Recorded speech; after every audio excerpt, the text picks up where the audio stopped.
Tough questions get asked and answered. Thanks for joining us here on Flashpoint. I'm Ben Thompson. Early voting now underway here in North Carolina, and we continue our series on the candidates appearing on your ballot. This year, Republican Lieutenant Governor Mark Robinson will be facing off against Democratic Attorney General Josh Stein to replace Governor Roy Cooper. This morning, a one-on-one with Robinson. He has been no stranger to controversy. Just this past week, he announced a lawsuit against CNN for a report that claimed he made racist comments on an adult website 10 years ago. We're now joined by Republican candidate for governor and current North Carolina Lieutenant Governor Mark Robinson. Mr. Robinson, thanks for coming on. Hey, thank you. It's a pleasure to be here. All right, you announced this past week that you are suing CNN for defamation. I want to touch on it briefly. CNN stands by its reporting. Can you tell us what your investigation found that refutes the report? That's going to be a matter best taken up in court, but I can tell you this. I promised people, and I promised, my family from the very beginning, we all banded together and vowed to fight back against CNN and take them to task for these blatant lies and this attack. And that's exactly what we're doing in this lawsuit. We're not going to overstep ourselves and speak about things that need to be spoken about in court. We're going to let our attorneys do this work while we continue to focus on our campaign for governor.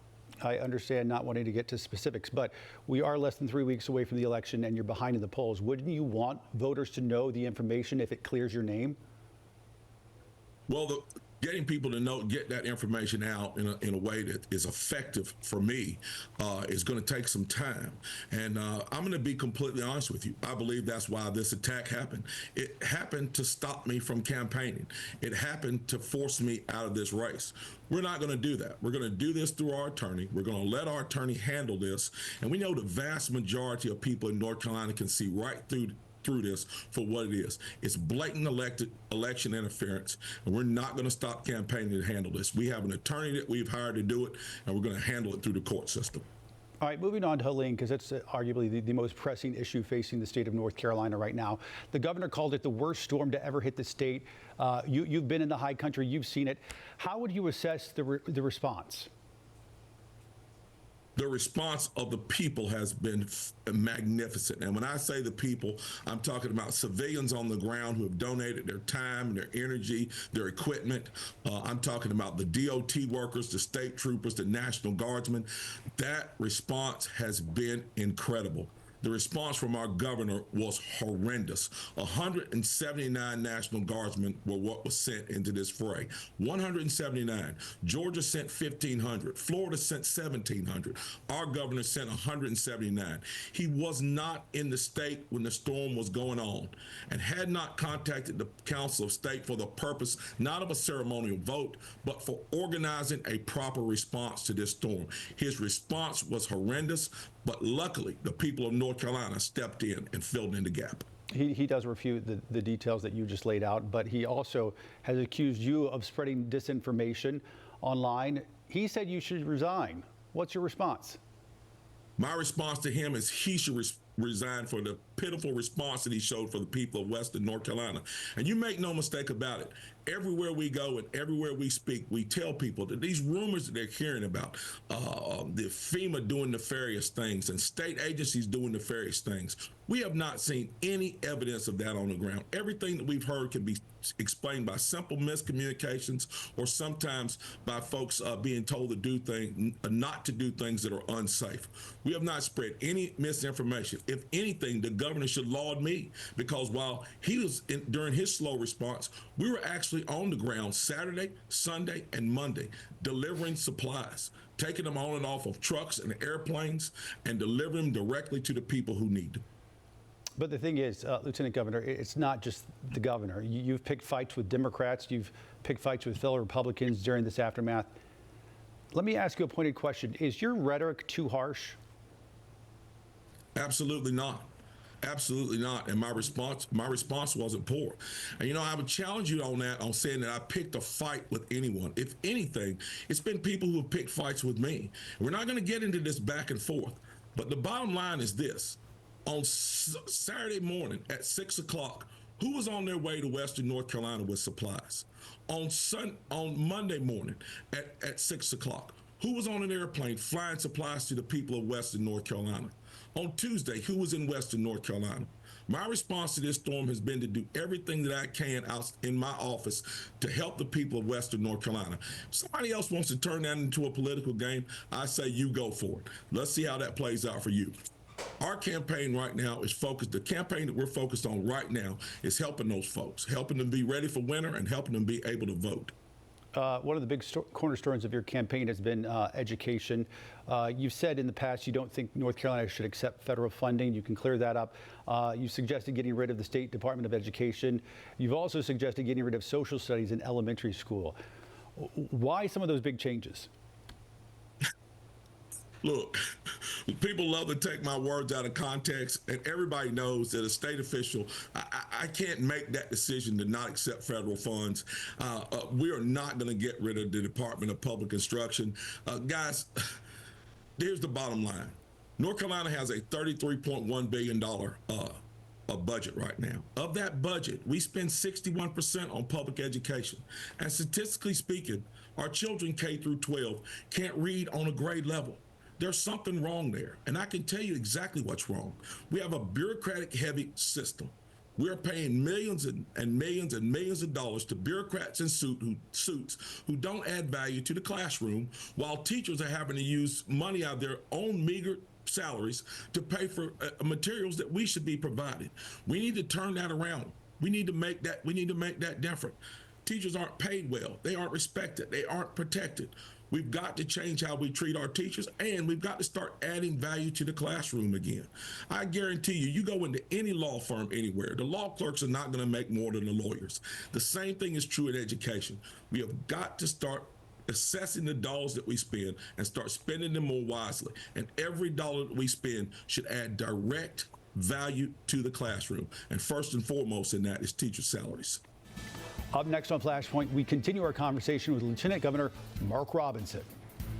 When WCNC Charlotte asked our viewers to share the warmth with victims of Hurricane Helene, you responded. This is amazing. So generous. It is a lot of stuff. We're all going to stick with it, and it won't end here. WCNC Charlotte, making an impact in our community. Weather impacts everything. Stay prepared with WCNC Charlotte's Weather Impact Team. It's a raging torrent coming down King Street right now. Chief Meteorologist Brad Panovich and the entire Weather Impact Team delivers the wind. Brief showers overnight. The impact. Winds 60 miles an hour. And what you need to stay safe and weather aware. The water will continue to rise. There's nowhere for this water to go. Stay aware of weather that impacts you by downloading the WCNC News app now. It's bow time. It's not just football season. It's tailgate season. Open the Bojangles app and order your tailgate box today. It's bow time. With Chevy trucks, be ready for adventure. With power you can count on. Capability that doesn't compromise. A hard-working EV with more range than any competitor. And the potential to take you anywhere. It's Chevy truck season. Get 3.9% financing for 60 months on all 2024 Silverado 1500 and HD pickups. Plus, make no monthly payments for 90 days when you finance with GM Financial. Or get $2,750 cash allowance on this 2024 Silverado 1500 RST. Ever since Kimora was a little girl, she had her sights set on the sky. And Spectrum Internet brought the sky to her fingertips. As Kimora grew, her dreams grew with her, evolving and elevating with unlimited connectivity made possible by Spectrum Internet. Switch to Spectrum Internet Premier for just $30 a month with a 3-year price guarantee. Call 1-833-839-0139. The sky was never the limit for Kimora. Let your dreams take flight and live life unlimited. Your best deal is just a click away at mygastonianissan.com. Welcome back to Flashpoint. We now continue our conversation with Lieutenant Governor and Republican nominee for North Carolina Governor Mark Robinson. Your fellow Republicans there, the General Assembly, have been big about pushing the vouchers. Do you support a further expansion? Absolutely, and the reason why I support a further expansion is because taxpayers are demanding it. Waiting lists for charter schools and private schools are through the roof. Folks are looking for a way to control their children's educational destiny, to get their children out of schools that are not serving them well. And parents should have that option. And thank God we have a legislature that agrees with it. Over the years, you've made some inflammatory comments about abortion. You've suggested you don't support it at all. You've also suggested you support a 6-week ban. Currently, there's a 12-week ban Republicans passed. Clear up the record. Where do you stand on abortion?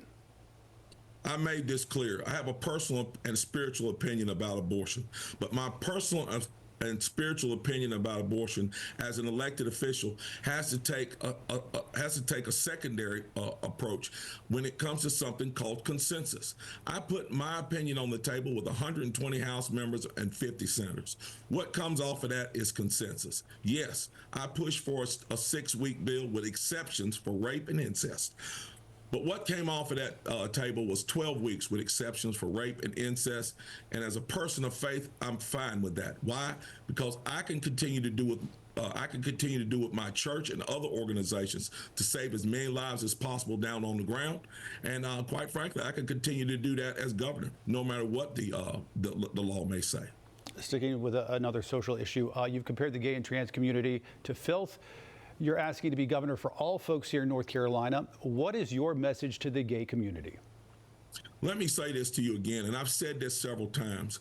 That assertion is blatantly false. When we were talking about filth, and I asked the folks in your profession to come and see me so I could explain this, and I will explain it here again.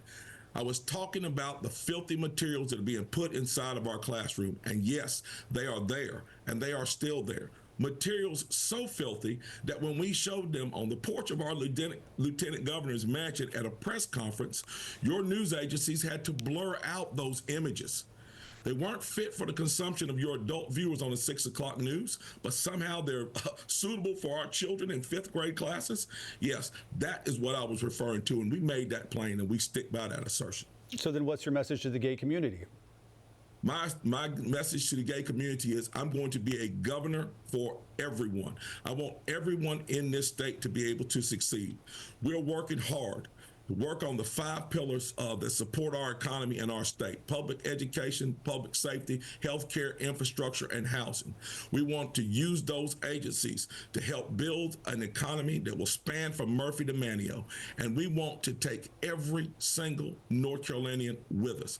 Doesn't matter what part of what community you're with. We want everybody to be able to succeed.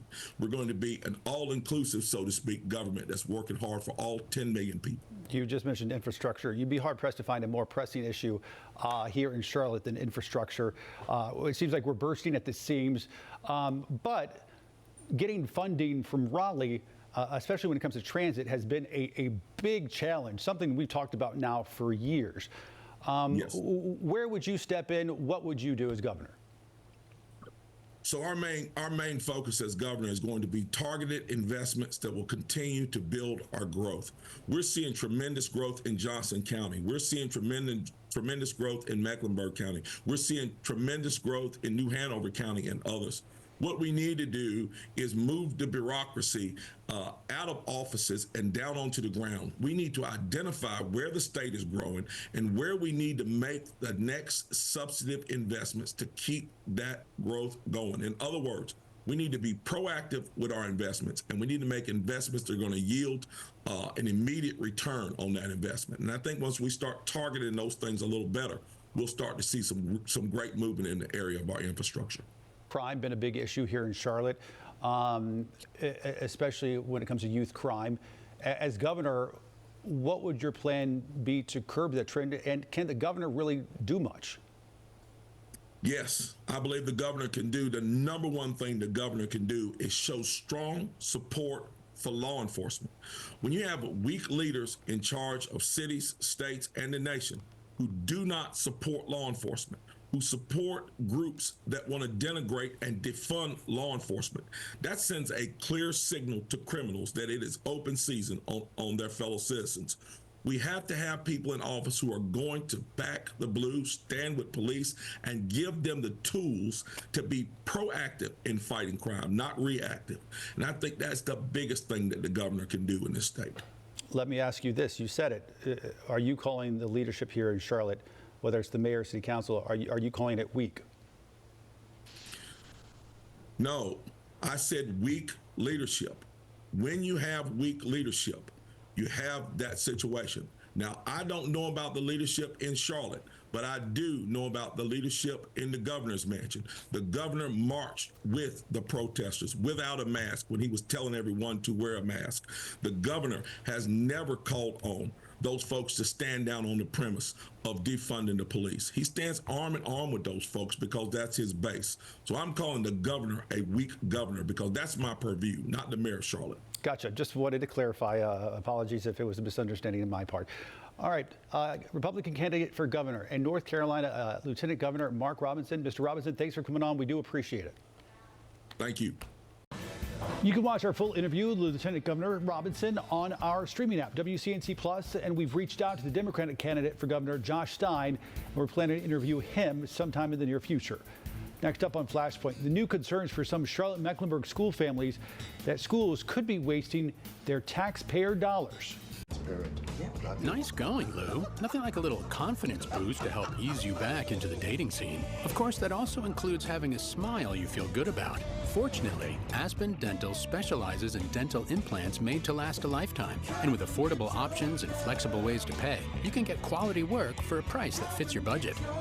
Right now, get 25% off. Helping our patients put their best smile forward. It's one more way Aspen Dental is in your corner. I'm a lifelong Republican, but I could never vote for Mark Robinson. We could pass a bill saying you can't have an abortion in North Carolina for any reason. It's about killing a child because you aren't responsible enough to keep your skirt down. You want to kill that child so your life can go on to being on Easy Street and you can keep running to the club every Friday night. If you don't like that, it's too bad. That's not Republican. That's repulsive. Mark Robinson must never be our governor.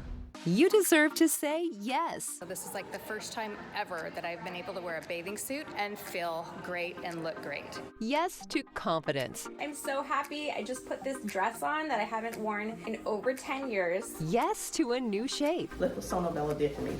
Do you see this? Yes to a new you. We take fat anywhere in the body that's concerning to you. Once the fat is removed and thrown away, that's it. It's gone. Sono Bello's board-certified surgeons use micro-laser technology to safely target and remove your diet-resistant fat cells for good. I have the flattest tummy that I've had in 25 years. I'm able to wear things that I never thought I would wear again. I can wear a little black dress. I feel sexy. Schedule your free, no-obligation consultation and find out how you can get $250 off instantly. Call 1-888-687-0890 or go to sonobello.com.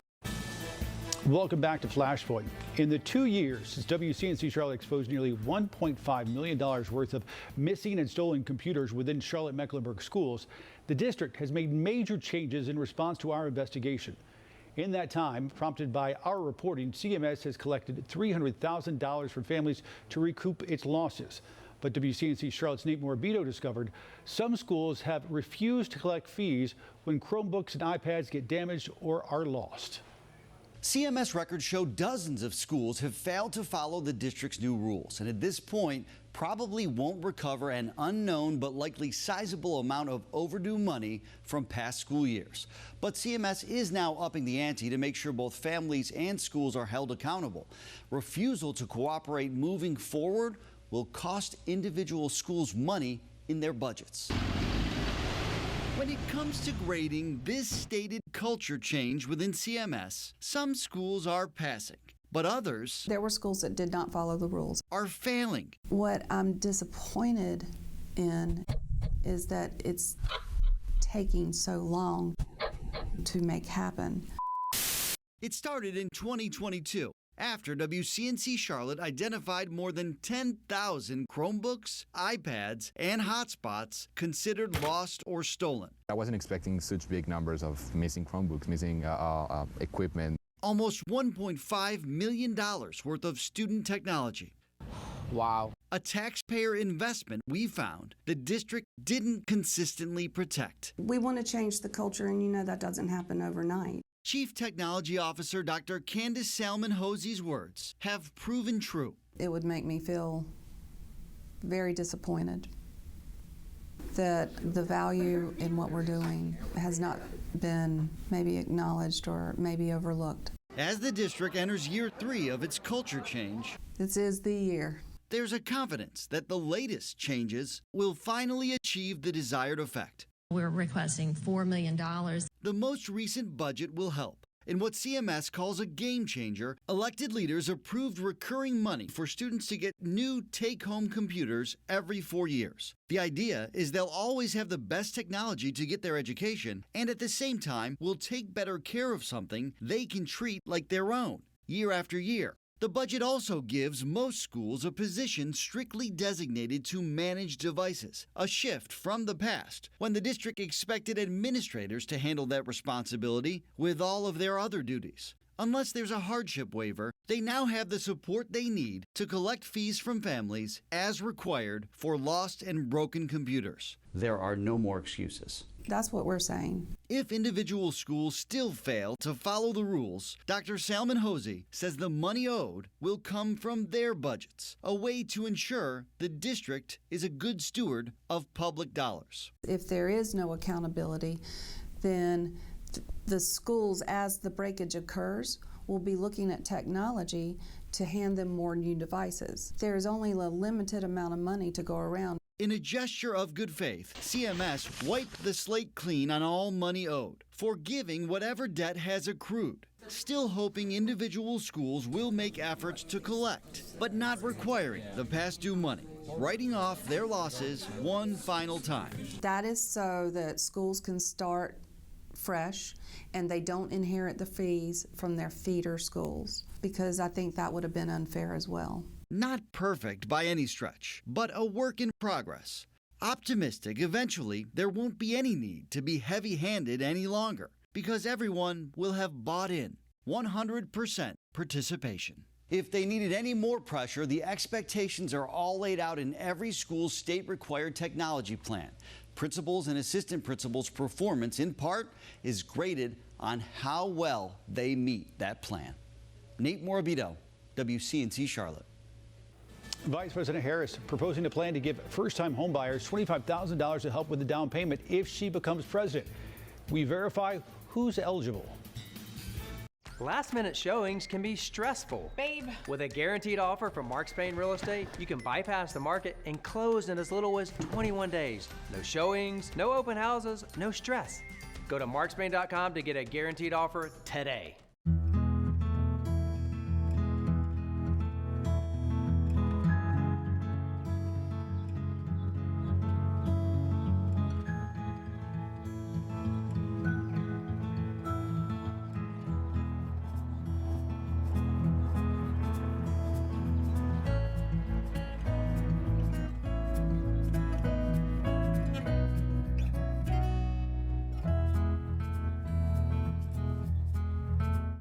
At West Shore Home, we've made remodeling your bathroom easier than ever with our quick 3-step process. Hi, I'm Maria Montgomery here with BJ Warzen. That's right, Maria. With our new online design tool, anybody watching right now can go to westshorebath.com and design their dream bath in just minutes. That sounds like so much fun. And one of my favorite things about West Shore Home is that your vanity and your flooring match your shower perfectly. That's right, and once you design that dream shower, you can just hit that Get Quote button. We're gonna come out and just double check the measurements, and we're gonna give you a quote that's good for 1 full year. That sounds amazing. It's so fun to design my bath right on my phone from the comfort of my couch. Now I understand we have a great offer for our viewers today. We sure do, and it's our biggest sale ever. This week, you can lock in 72 months of no interest financing. It's something we've never offered before, so you need to act now and lock it in before it's gone. Plus, get $1,500 off your entire project. Call or visit westshorebath.com. Preparing your home for a last-minute showing can be stressful. Babe. With a guaranteed offer from Mark Spain Real Estate, you bypass the market and sell your home hassle-free. Babe. No showings, no open houses, no stress. Go to markspain.com to get a guaranteed offer today. Welcome back to Flashpoint. Vice President Kamala Harris announcing a plan to give first-time home buyers $25,000 to help with their down payment if she's elected president. But would anybody actually be allowed to take advantage of the program? Ariane Daytil verifies who might be eligible. During an August campaign event in North Carolina, Vice President Kamala Harris promised first-time homebuyers with help on their down payment if she becomes president. My administration will provide first-time home buyers with $25,000 to help with the down payment on a new home. Multiple posts online claim people won't qualify for the $25,000 assistance if they have a parent or sibling who owns a home. One post suggests the plan is tailored to help people who are here illegally. Wonder who's going to qualify for those funds. Maybe the people that have been crossing our border illegally. Verify viewer Kathy reached out to ask us about the proposed plan. So let's verify. Are you ineligible for Kamala Harris's $25,000 first-time homebuyer plan if any of your relatives own a home? These are our sources. We read Harris's plan. It does not exclude first-time homebuyers whose family members own a home. Any lawful citizen buying their first home who has a social security number and has paid their rent on time for 2 years would be eligible for up to $25,000 in assistance. But it would offer more generous assistance for first-generation homebuyers. The false claim spreading online stems from a different plan announced by President Joe Biden in March to provide 400,000 first-generation homebuyers with $25,000 for down payment assistance. Under that plan, first-generation homebuyers were defined as people whose parents did not own a home. Other first-time homebuyers could get a $10,000 tax credit. Harris's new plan gets rid of the tax credit and expands eligibility for up to $25,000 in down payment assistance to all first-time homebuyers, whether first-gen or not. So we can verify, no, you are not ineligible for Kamala Harris's $25,000 first-time homebuyer plan if any of your relatives own a home. With your Verify, I'm Ariante Till. All right, folks, come interact with us on social media. If there's something you want us to talk about here on Flashpoint, let us know. And as always, remember to listen and subscribe to our podcast. You can find it wherever you get yours. And we'll see you back here next weekend.